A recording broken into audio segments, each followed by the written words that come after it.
안녕하세요. 거북이의 별색 브록의 거북이입니다. 여러분, 그거 아시나요? 우리에게는 기본적으로 창조적인 힘이 내재되어 있다는 것을요. 이 힘을 끼우기만 한다면 갑자기 사업이 폭발적으로 성장하고 알맞은 시간과 장소에 원하는 사람이 나타나고 꼭 필요할 때 돈이 들어오고 인간관계가 저절로 열리는 등 애쓰지 않아도 무엇을 해야 할지 알게 되고 바라던 일이 일어납니다. 이 기적 같은 경험을 한 저자 조세프 응우에는 오랜 연구 끝에 저절로 주어지는 창조적인 힘에 대해 당신이 생각하는 모든 것을 믿지 말라 라는 책을 통해 강력 추천하고 있는데요. 오늘은 삶을 바꾸는 가장 극적이고 단순한 방법에 대해 이야기해 볼게요. 질문을 하나 드릴게요. 질문을 던졌을 때 여러분이 할 일은 그 질문을 듣고 난 뒤 마음속에서 무엇을 경험하는지를 스스로 알아차리시는 겁니다. 그 후에 생기는 일에 대해서는 나중에 다시 이야기할게요. 묻겠습니다. 여러분이 꿈꾸는 이상적인 연간 수입액은 얼마인가요? 잠시 한숨을 돌리세요. 그리고 이 질문에 대한 답이 자연스럽게 떠오르기를 기다려봅니다. 그리고 한 60초 정도 시간을 할애해서 당신이 한 해에 얼마나 많은 돈을 벌고 싶은지 마음속에서 떠오르는 답에 대해 생각해 보시기 바랍니다. 이제 그 금액의 5배를 곱한 숫자를 떠올려 보세요. 이렇게 5배가 늘어난 새로운 꿈의 수입액에 대해 어떻게 생각하시나요? 다시 한번 60초의 시간을 두고 생각합니다. 어떤 느낌이 드는지 알아차리세요. 그리고 그 느낌에 대해 다시 어떤 생각이 떠오르는지 지켜봅시다. 자, 이제 기억을 되돌려 조금 전 당신에게 어떤 일이 일어나는지에 대해 함께 이야기해 볼게요. 저는 처음에 당신에게 한 해에 얼마나 많은 돈을 벌고 싶은지에 대해 질문했을 때 아마 당신의 마음속에서는 몇 초 만에 대답이 떠올랐을 거예요. 질문을 하고 몇 초 만에 대답이 딱 떠오르는 것. 이것이 바로 생각입니다. 그 생각이 얼마나 빠르고 쉽게 당신에게 다가왔는지 주목해야 합니다. 그 대답이 당신의 마음속에서 솟아올랐을 때 나는 그 대답에 대해 생각해보라고 말했습니다. 제가 그렇게 말한 뒤에 어떤 일이 생겼나요? 당신이 평균적인 사람이라면 마음속에서 떠오르는 생각에 대해 생각하기를 시작하면서 마치 롤러코스터처럼 마음이 날뛰는 것을 느꼈을 거예요.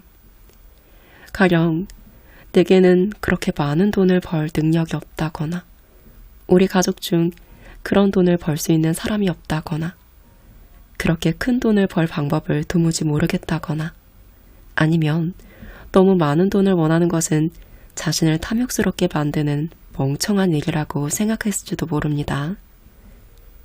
당신이 그런 생각에 대해 생각했을 때 어떤 감정을 느꼈는지 주목해 보시기 바랍니다. 아마 그다지 좋은 느낌은 아니었을 거예요. 이것은 생각과 사고의 차이를 보여주는 하나의 예입니다. 제가 여러분에게 어떤 질문을 하면 10중 8구 여러분의 마음속에서 그 질문에 대한 대답이 곧바로 떠오릅니다. 생각은 본질적으로 나쁜 것이 아닙니다. 생각이란 우리가 세상 만물을 창조하는 데 사용하는 활동적인 심리적 원재료라는 말을 기억하시기 바랍니다. 하지만 우리는 그 생각을 두고 다시 생각하는 순간 격렬한 감정의 롤러코스터에 오르게 됩니다. 그리고 마음속에서 떠오르는 생각을 판단하고 비판하면서 내면적으로 온갖 종류의 감정적 소용돌이를 경험하죠. 제가 얼마나 많은 돈을 벌고 싶은지 물었을 때 당신의 마음속에서는 그 금액에 관한 생각이 떠올랐습니다. 그 생각 자체는 중립적이어서 당신에게 아무런 감정적 분란을 일으키지 않았습니다. 오히려 속이 시원하고 흥분되는 느낌을 받았을 수도 있어요.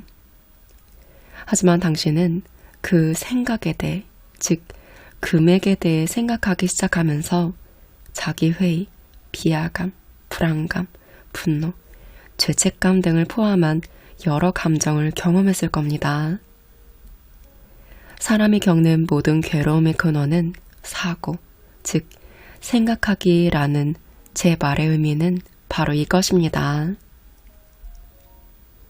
당신이 얼마나 많은 돈을 벌고 싶은지 질문을 받고 마음속에서 처음 떠오르는 생각은 아무런 괴로움을 초래하지 않았습니다.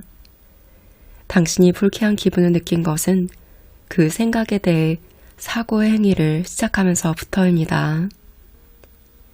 마음속에서 떠오르는 생각을 일일이 곱씹거나 판단할 필요는 없습니다. 이건 아무런 도움이 되지 않는 일이니까요. 대부분 생각하기라는 행위가 삶에 유용하다고 여길지 모르지만 그것이 하는 일이라고는 부정적이고 바람직하지 않은 감정을 불러일으킴으로써 우리가 꿈을 이룰 수 없는 이유 또는 애초에 그런 꿈을 품지 말아야 하는 이유를 만들어내는 것 뿐입니다. 얼마나 많은 돈을 벌고 싶은지 물었을 때 당신의 마음속에서 처음 떠오른 생각만이 도움이 되고 유용했습니다. 그 뒤로 벌어진 사고의 행위는 파괴적이고 쓸모가 없었죠. 생각은 창조하고 사고는 파괴합니다. 사고의 행위가 파괴적이라고 말하는 이유는 이렇습니다. 우리가 마음속에서 자연스럽게 떠오르는 생각에 대해 사고하는 순간 그 생각을 제한하고 판단하고 비판하고 규정하고 조건화하면서 그 꿈을 실행에 옮길 수 없고 소유할 수도 없는 이유를 만들어냅니다. 사고의 행위가 없다면 우리의 마음속에서 처음 떠오르는 생각이 온갖 부정적 조건화나 판단으로 인해 손상되는 일을 막을 수 있습니다. 만일 제가 당신에게 원하는 만큼 돈을 벌 방법이 무엇인지 물었다면 이번에도 당신은 마음속에서 돈을 벌 방법이 자연스럽게 생겨나는 경험을 하셨을 거예요. 이것이 바로 창조의 생각입니다. 생각은 본질적으로 무한하고 광대하고 활동적이고 긍정적입니다. 만일 당신이 긍정적이고 홀가분하고 살아있는 느낌을 받는다면 그건 신으로부터 부여받은 생각 덕분이라는 사실을 깨닫게 되실 거예요. 여러분, 생각과 사고의 차이 이해하셨죠? 난 100억을 벌 거야. 그럴 능력이 있어. 이건 생각입니다. 근데 다른 사람도 나를 그렇게 생각할까? 그것이 가능하다고 생각할까? 아니야, 택도 없다고 생각할지 몰라. 이건 사고입니다. 내 생각에 대해 생각하는 것, 이게 사고인데요. 이 사고가 우리의 꿈을 갉아먹는다고요. 오늘은 이 사고를 안 하는 것, 그것이 핵심입니다. 내가 뭔가 부정적 감정을 느끼고 있다면 그건 너무 많은 것을 생각하고 있다는 표시입니다. 사납고 건장한 모습의 사무라이 한 사람이 깊은 명상에 빠져있는 어느 선사에게 다가갔어요. 사무라이는 참을성 없고 무례한 태도를 보이며 선사를 향해 거친 목소리로 이렇게 소리쳤습니다. 천국과 지옥이 뭔지 말해보시오.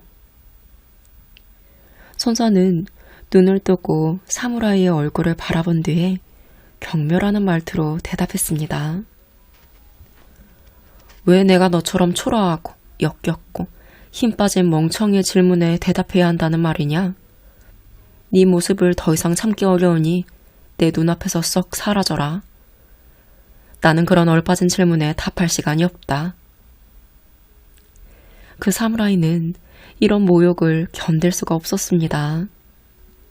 머리 끝까지 화가 치민 그는 선사의 목을 단숨에 베어버릴 작정으로 칼을 빼서 치켜들었습니다. 선사는 사무라이의 눈을 똑바로 바라보며 조용히 이렇게 말했어요. 그것이 바로 지옥이니라. 사무라이는 그 자리에서 얼어붙었습니다. 자신이 순식간에 분노의 소나기에 사로잡혔다는 사실을 알아차린 거예요.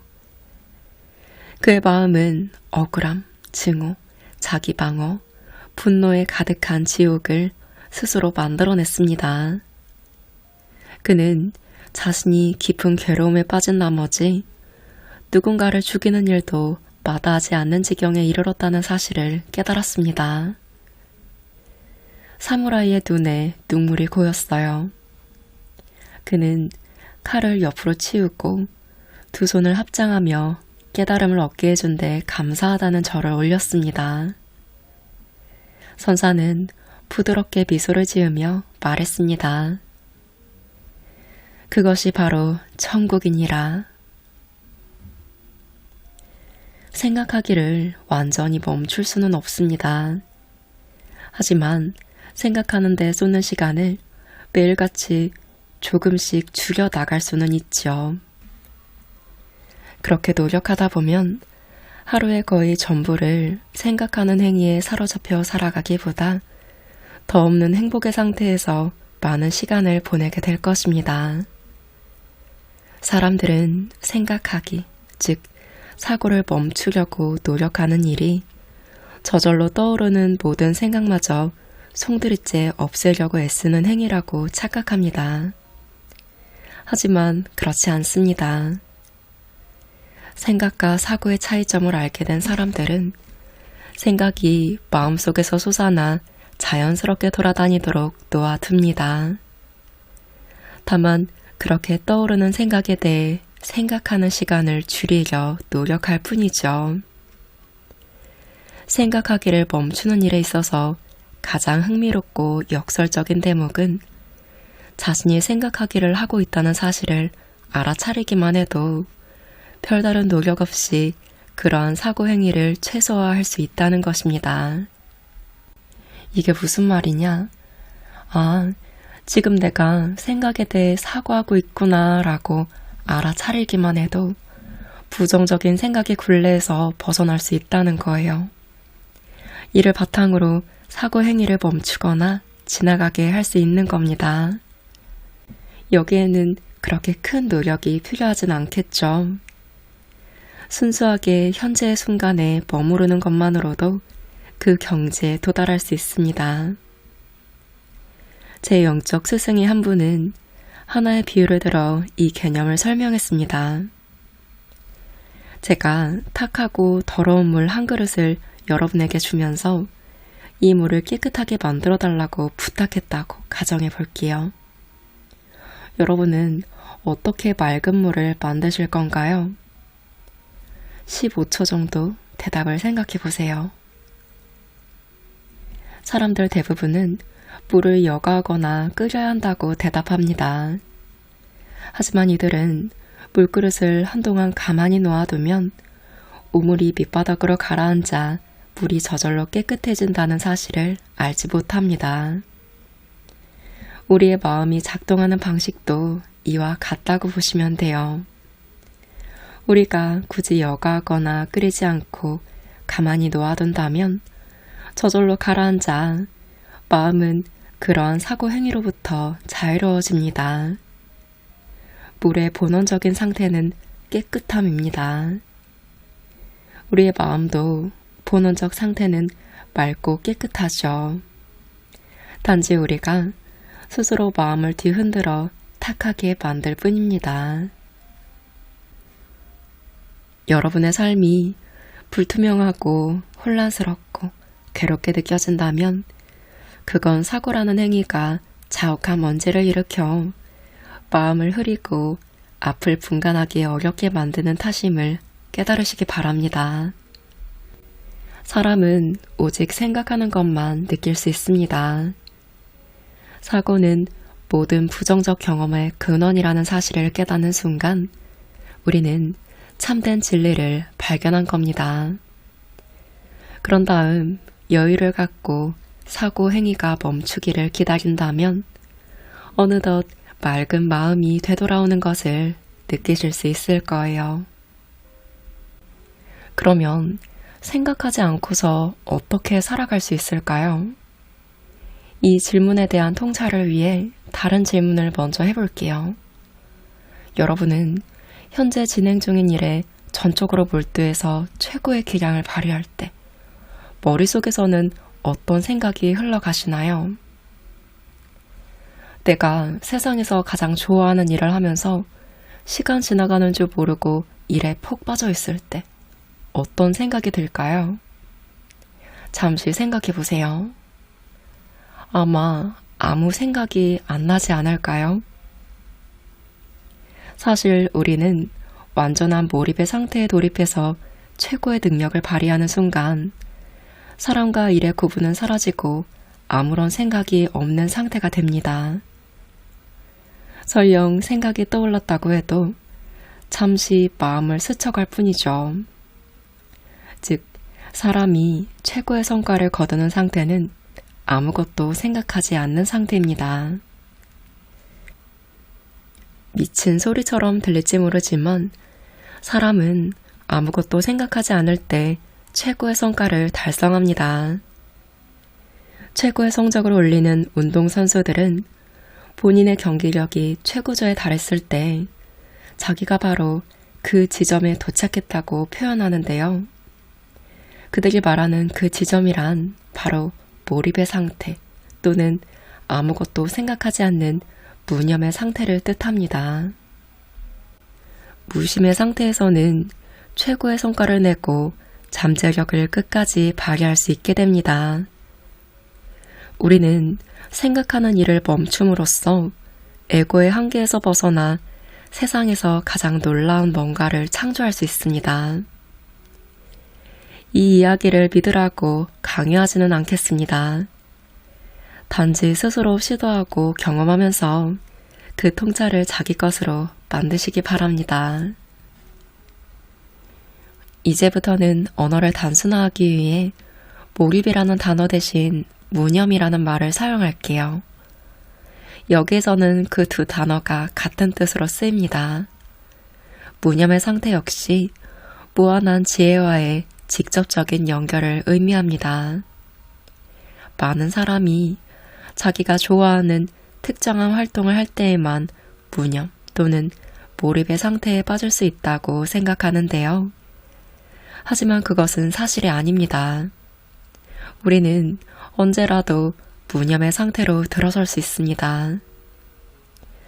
우리가 진정한 무념의 상태에 놓일 수 있는 유일한 순간은 바로 지금입니다. 다시 말해 우리는 오직 이 순간에만 실제를 바라볼 수 있는 거예요. 우리가 먹이를 싸매고 뭔가를 열심히 생각한다는 말은 존재하지도 않는 과거나 미래에 사로잡혀 있다는 뜻입니다. 우리는 바로 이 순간에만 진리를 발견할 수 있습니다. 모든 영적 스승과 지도자가 명상과 기도를 통해 오직 현재에만 존재하라고 가르치는 이유도 바로 여기에 있습니다. 신은 자신이 과거에 존재했거나 앞으로 존재하게 될 것이라고 말하지 않고 나는 지금 있다 라고 간단히 말합니다. 신, 진리, 우주, 자유, 평화, 기쁨, 사랑 등은 바로 이 순간에만 발견하고 경험할 수 있습니다. 본인의 직관을 따른다는 말은 자신의 내적 지혜가 삶에서 일상적으로 일어나는 모든 일을 잘 헤쳐나가도록 인도하리라고 믿는다는 뜻입니다. 바로 이것이 무념 또는 몰입의 상태입니다. 그렇다면 자신의 직감과 내적인 지혜를 따르면 어떤 일이 생길까요? 그리고 어떻게 하면 그런 상태에 도달할 수 있을까요? 자신의 직감을 따르면 한 명의 개인보다 훨씬 위대한 존재의 힘을 이용할 수 있습니다. 우리는 무념, 즉 몰입의 상태에서 신과 직접 연결됩니다. 이 상태에서는 인위적인 사고 행위 없이도, 즉 억지로 생각하지 않아도 무엇을 해야 하는지 저절로 알게 됩니다. 늘 무한한 지혜의 인도를 받게 되는 것이죠. 그 지점에 도달한 사람은 개인이라는 느낌을 잃어버린 채 삶과 온전히 하나가 됨으로써 마치 자기가 아무런 일도 하지 않는 듯한 느낌을 받습니다. 우리가 이 상태에 들어서면 사업이 갑자기 성공하고 알맞은 시간과 장소에 원하는 인력이 나타나고 꼭 필요할 때 돈이 들어오고 인간관계가 저절로 이루어지는 등 삶이 마법처럼 펼쳐지는 것을 경험하게 됩니다. 시간은 우리 주위를 마구 휘어지고 굽이쳐 지나갑니다. 시간에 대한 감각이 사라졌기 때문이죠. 때로는 다른 사람이 한 달에 할 일을 며칠 만에 해내기도 합니다. 이 상태에서는 풍부한 사랑, 기쁨, 평화, 조화, 감사 같은 느낌을 경험할 수 있습니다. 우리가 해야 할 일은 자신이 원하는 바가 무엇인지 마음속에 떠올리는 것이지 그것을 얻어낼 방도를 궁리하는 것이 아닙니다. 그 목표를 성취하는 방법은 진정으로 신에게 달려 있습니다. 신에게 전부를 의탁하는 방법이 최상의 시나리오인 이유는 삶에서 원하는 바를 성취하는 길이 무한하게 많기 때문입니다. 우리의 작고 제한적인 두뇌로 그 모든 방안을 헤아리려고 노력하는 일은 헛됩니다. 우리는 모든 것을 파악하려고 했을수록 괴로움에 빠질 뿐입니다. 그럴 필요가 없죠. 우리의 직감과 내적 지혜에 모든 일을 온전히 맡기는 순간 자신이 원하는 바를 달성하기 위해서는 무엇이 필요한지 실시간으로 정확히 알게 됩니다. 모든 것을 미리 알아내려고 애쓸 필요는 없습니다. 우리가 해야 할 일은 자신이 원하는 바를 마음속에 담고 무념의 상태에 머무는 것입니다. 그러면 무한한 지혜, 즉 신이 필요할 때마다 답을 제시해 줄 거예요.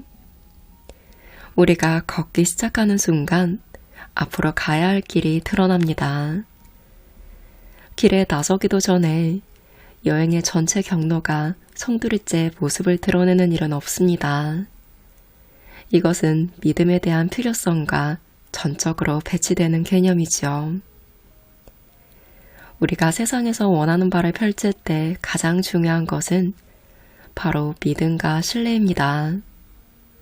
우리는 자신의 꿈이 꼭 이루어질 것이라는 완전하고 확고한 믿음을 품어야 합니다.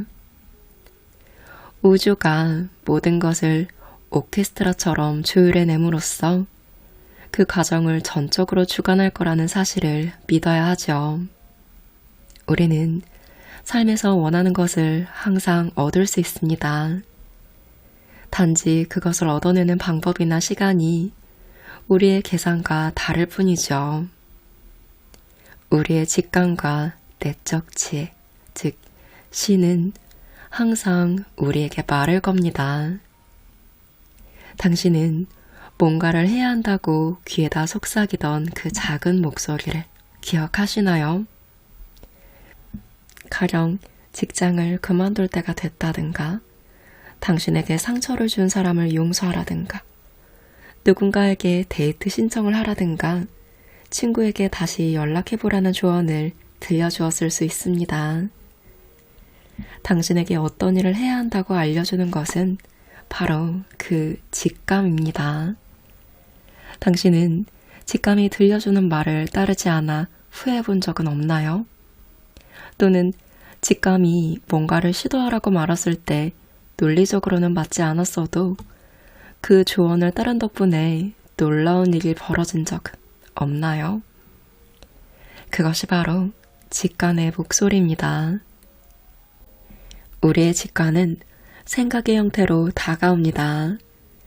하지만 생각과 사고는 완전히 다르다고 했죠.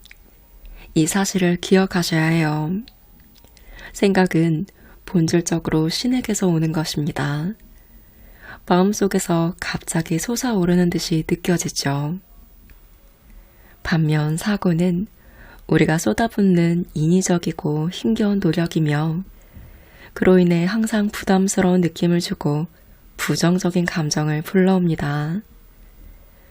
무한한 지혜에서 오는 신적 생각에는 모든 것을 꿰뚫어보는 느낌이 동반됩니다. 생각에는 진리가 담겨 있으며 당신은 그것이 옳다는 사실을 마음속 깊은 곳에서 알고 있습니다. 사람의 직관은 결코 논리적이거나 합리적으로 보이지 않지만 오히려 우리에게는 그 점이 바람직합니다. 우리는 직관을 예측하지 않습니다. 직관을 예측하는 일이 가능하다면 그것은 더 이상 기적이 아닐 것이며 우주의 무한한 가능성을 품지도 못하겠죠. 하지만 우주에서는 모든 일이 저절로 일어납니다. 우리의 직관은 논리적이고 합리적인 마음을 종종 거스르기 때문에 늘 여기에 대비해야 합니다.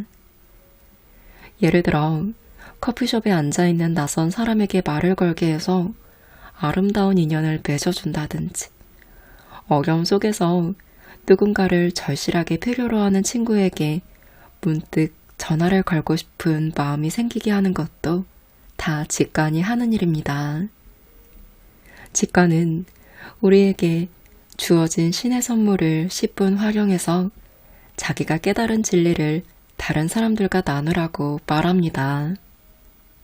그리고 남들의 말을 무작정 따르기보다 본인이 삶에서 진정으로 원하는 바를 추구할 것을 권하지요.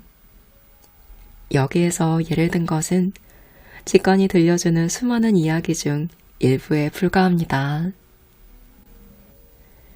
하지만 당신이 그 이야기를 따른다면 상상을 뛰어넘는 기적과 풍요로움을 경험하게 될 것입니다. 그런데 직관은 우리가 무엇을 해야 할지 정확히 알고 있고 직관을 따랐을 때 기적과 풍요로움이 창조된다면 왜 더 많은 사람이 직관의 속삭임에 귀를 기울이지 않을까요? 그것은 바로 두려움 때문입니다. 직관이 들려주는 말을 귀담아 듣는 것은 두렵고 힘든 일입니다. 그 이유는 직관이 미지의 세계에 존재하기 때문이죠. 다시 말해, 우리의 직관은 무한한 가능성의 땅에서 이루어지는 영적 작용입니다. 그리고 그것은 본질적으로 미지의 영역입니다. 우리는 인간으로서 늘 미지의 것을 두려워합니다. 앞으로 어떤 일이 벌어질지 내다볼 수 없다는 이유에서인데요. 하지만 우리가 삶의 무한한 가능성을 경험하기 시작하는 것은 미지의 세계에 한 발을 들여놓는 다음부터입니다. 직관을 믿는 사람에게 마법 같은 사건과 놀라운 기적이 벌어지는 이유는 바로 이 때문입니다. 우리는 말 그대로 순수한 가능성의 세계에 발을 내딛고 있는 거예요. 또 그것은 우리가 무엇을 원하는지 알 필요만 있을 뿐, 그것을 어떻게 얻어낼지는 알 필요가 없는 이유이기도 합니다. 이런 기적이 벌어지는 곳으로 들어설 수 있는 유일한 방법은 바로 무념의 상태에 놓이는 것입니다. 우리는 뭔가를 생각하기 시작하는 순간 곧바로 이 공간에서 추방되어 불안, 우려, 괴로움의 상태에 빠집니다. 우리의 사고는 과거에 일어났던 일을 통해 앞으로 어떤 일이 생길지 추측하려 하죠. 사람들 대부분이 과거의 굴레에서 벗어나지 못하는 이유도 바로 여기에 있습니다. 이들은 인간의 제한적인 마음을 이용해서 한 번도 경험하지 못한 뭔가를 창조하려고 합니다. 새로운 것을 창조하기 위해서는 먼저 미지의 세계로 한 발을 내딛고 무념의 상태에서 직관의 말에 귀를 기울여야 한다는 사실을 알지 못하는 겁니다. 우리는 무한한 가능성의 세계에서만 새로움을 창조할 수 있으며 이를 위한 유일한 방법은 예전에 가보지 못한 미지의 세계로 용감히 향하는 것입니다. 정리하자면 우리의 직관은 바로 이 순간 자신이 어떤 일을 해야 하는지 언제나 알고 있습니다. 그 직관에 접하는 유일한 길은 무념의 상태를 얻어내는 것입니다. 직관에 따라 삶을 살아간다고 해서 두려움에 시달릴 일은 없습니다. 마음속에서 두려움이 생겨나는 이유는 당신의 사고가 두려움 주위를 맴돌고 있기 때문인데요. 자기가 두려움을 느끼고 있다는 사실을 스스로 알아차리고 그 감정을 유발하는 것은 사고일 뿐임을 이해한다면 환상은 사라지고 평화, 기쁨, 순수한 사랑이 다시 찾아옵니다. 바로 여기가 우리가 있어야 할 공간입니다. 당신은 이곳에서 상상력을 펼치는 데 필요한 모든 긍정적 감정을 마음껏 창조할 수 있습니다. 옛날에 어느 현명한 선사가 있었어요. 사람들은 먼 곳에서 그를 찾아 도움을 청하곤 했습니다. 선사는 그들에게 선을 가르치고 깨달음을 얻는 방법을 알려주었습니다. 그러던 어느 날 학자 한 사람이 선사를 방문해서 그에게 조언을 구했습니다. 선에 대한 가르침을 받기 위해 왔습니다. 학자는 배우러 왔다고 하지만 그게 아니었어요. 그 학자가 자기만의 견해와 지식으로 가득하다는 사실은 곧 분명해졌습니다. 그는 선사의 말을 번번이 가로막고 자기 이야기를 늘어놓았죠. 상대의 말을 귀담아 들으려고 하지도 않았습니다. 선사는 그에게 차나 한 잔 나누자고 조용히 말했습니다. 그리고 손님의 잔에 차를 따랐습니다. 잔이 다 채워졌는데도 선사는 계속 차를 따랐어요. 차는 흘러넘쳐 테이블과 바닥에 떨어지고 결국 학자의 옷을 적시기까지 했습니다. 학자는 소리쳤습니다. 그만 따르세요. 잔이 다 채워졌습니다. 안 보이세요? 선사는 미소를 지으며 이렇게 말했습니다. 바로 그겁니다. 당신은 마치 이 잔과 같습니다. 너무 생각이 많아 다른 것이 더 들어설 여지가 없군요. 잔을 비우고 다시 오세요. 뭔가를 창조하기 위해서는 창조를 위한 공간이 먼저 존재해야 합니다. 우리의 마음도 마찬가지입니다. 참신한 생각처럼 새로운 뭔가를 창조하려면 먼저 그것을 수용할 공간을 마련해야 하죠. 그래야만 우리의 삶을 바꿔놓을 새로운 아이디어가 그곳에 들어설 수 있는 겁니다. 당신의 마음이 넘치는 찻잔처럼 낡은 생각으로 가득하다면 마음속에 새로운 아이디어를 받아들여 자신이 원하는 변화를 만들어내는 것은 불가능합니다.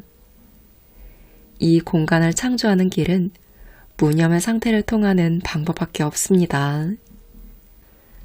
우리가 사고라는 힘겨운 노력을 멈추는 순간 새로운 생각과 아이디어가 마음속에 자리 잡을 공간이 창조됩니다. 모든 마법은 이 공허의 공간에서 펼쳐지죠. 토머스 에디슨은 어려운 문제에 부딪혔을 때 의자에 앉아 양손에 쇠구슬을 들고 잠을 청했다고 해요. 에디슨이 깊은 잠에 빠지면 쇠구슬이 바닥에 떨어지면서 그를 깨웠고 마음속에서는 문제에 대한 해결책이 떠올랐습니다. 모든 것은 무에서 창조됩니다. 에디슨은 낡은 사고방식을 바탕으로 문제를 해결하려고 애쓰기보다 마음속에 새로운 생각이 들어설 공간을 창조해야 한다는 개념을 잘 이해하고 있었습니다. 과거의 사고방식으로는 문제를 풀어낼 수 없다는 사실을 정확히 알고 있었던 것이죠. 알베르토 아인슈타인은 이렇게 말했습니다. 문제를 만들었을 때와 똑같은 수준의 의식으로는 문제를 해결할 수 없다. 아인슈타인은 어려운 문제에 맞닥뜨리면 이를 중지하고 바이올린을 연주했다고 해요. 바이올린을 켜는 과정에서 문제에 대한 답이 불쑥 떠올랐고 덕분에 해결책을 찾을 수 있었습니다. 아인슈타인은 무념의 상태를 통해 마음속에 공간을 창조했고 우주에서 들려오는 신의 조언을 그것으로 내려받을 수 있었던 겁니다. 우리는 세상의 모든 일을 알아내려고 노력할 필요가 없습니다. 소위 천재라고 불리는 사람들도 세계에서 가장 위대한 일을 이루기 위해 지나치게 심신을 혹사해가며 안간힘을 쓰지 않았습니다. 그러니 우리 같은 평범한 사람들이야 오직 할까요? 우리와 천재들 사이에는 아무런 차이가 없습니다. 모두가 같은 근원에 연결된 존재일 뿐이죠. 이런 사실을 정확히 이해하는 사람은 어떤 문제에 직면해도 그에 대한 통찰을 얻을 수 있습니다. 우리는 한 조각의 생각, 통찰, 아이디어에 따라 전혀 다른 삶을 경험하고 살아갈 수 있는 겁니다. 우리가 문제에 맞닥뜨렸을 때 신의 목소리를 내려받는 방법은 이렇습니다. 하나, 사고의 행위가 모든 부정적 감정의 근원이라는 사실을 이해합니다. 둘, 마음이 인위적으로 만들어내는 생각을 내려놓고 내적 지혜, 즉 신, 우주, 무한한 지혜가 답을 줄 것을 믿습니다. 답이 언제, 어떻게 찾아올지는 고민하지 마시고요. 셋, 사고를 내려놓는 순간 어떤 느낌이 생겨나는지, 사랑, 평화, 기쁨 같은 감정이 어떻게 자라나는지를 스스로 알아차립니다. 지금 직면한 모든 문제를 사랑의 마음으로 맞서면 해답은 저절로 오기를 찾아옵니다. 너무도 단순한 과정처럼 보이죠? 단순함은 바람직합니다. 진리는 언제나 단순하기 때문이죠. 하지만 단순해 보인다고 해서 꼭 쉽다는 말은 아닙니다. 위대한 영적 스승들조차 진리를 설명하는데 때론 어려움을 겪으니까요. 중요한 것은 우리가 사고의 행위에 사로잡힌다는 사실이 아닙니다. 자신이 다시 사고를 시작했음을 알아차렸을 때 어떤 행동을 하는가 하는 것이죠. 사람은 오직 사고하는 것만 느낄 수 있으며 사고는 모든 괴로움의 뿌리라는 사실을 꼭 기억하세요. 그러면 자유로워지실 거예요. 사실 사람은 행복과 무념의 상태에서 가장 큰 생산성을 발휘합니다.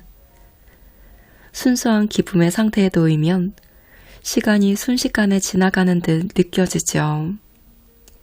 일은 수월해지고 성과는 개선되고 사람들은 우리에게 이끌리고 더 많은 풍요로움이 창조되며 느닷없는 기적이 벌어집니다. 이런 모든 일을 경험하기 위해서는 가능한 오랫동안 무념의 상태에 머무르셔야 해요. 그 뒤에는 누구도 사고에 사로잡힌 상태로 돌아가고 싶어 하지 않을 겁니다. 가장 중요한 것은 모든 것이 괜찮을 거라는 믿음입니다. 우주가 우리의 적이 아니라 우리의 편에서 작용한다는 사실을 알아야 합니다. 어떤 일이든 저마다의 이유가 있어서 일어납니다. 세상에 실패란 없으며 단지 성장을 위한 교훈과 기회가 있을 뿐입니다. 우리는 미지의 세계를 믿어야 합니다. 그곳이야말로 지금 우리가 살아가는 삶과 전혀 다른 형태의 가능성으로 충만한 유일한 곳이니까요. 미지의 세계에서는 당신이 삶에서 바라는 바를 포함해 온갖 가능성이 존재하는 장소입니다. 당신이 미지의 세계를 두려워하지 않고 용기를 내어 그곳으로 뛰어들었을 때 삶이 변하지 않는 것은 불가능합니다. 미지의 세계에 대한 믿음과 행복감 속에 오래도록 머무를지 아니면 익숙한 고통과 심리적 괴로움이라는 과거의 습관으로 돌아갈지는 바로 이 순간 당신의 선택에 달려 있습니다. 다시 말해 미지의 세계에서 자유와 행복을 누릴지 아니면 예전과 같은 친숙한 괴로움 속에 갇힐지 결정하는 것은 다름 아닌 우리 자신이라는 뜻입니다. 당신이 다시 사고의 행위를 시작했다고 해도 아무런 문제가 없습니다. 그로 인해 자책하거나 죄책감을 느껴서는 안 됩니다. 본인에게 책임을 돌릴 필요도 없고 오히려 그로 인해 사고의 과정만 길어질 뿐입니다. 사람이 뭔가를 생각하는 것은 대단히 자연스러운 일입니다.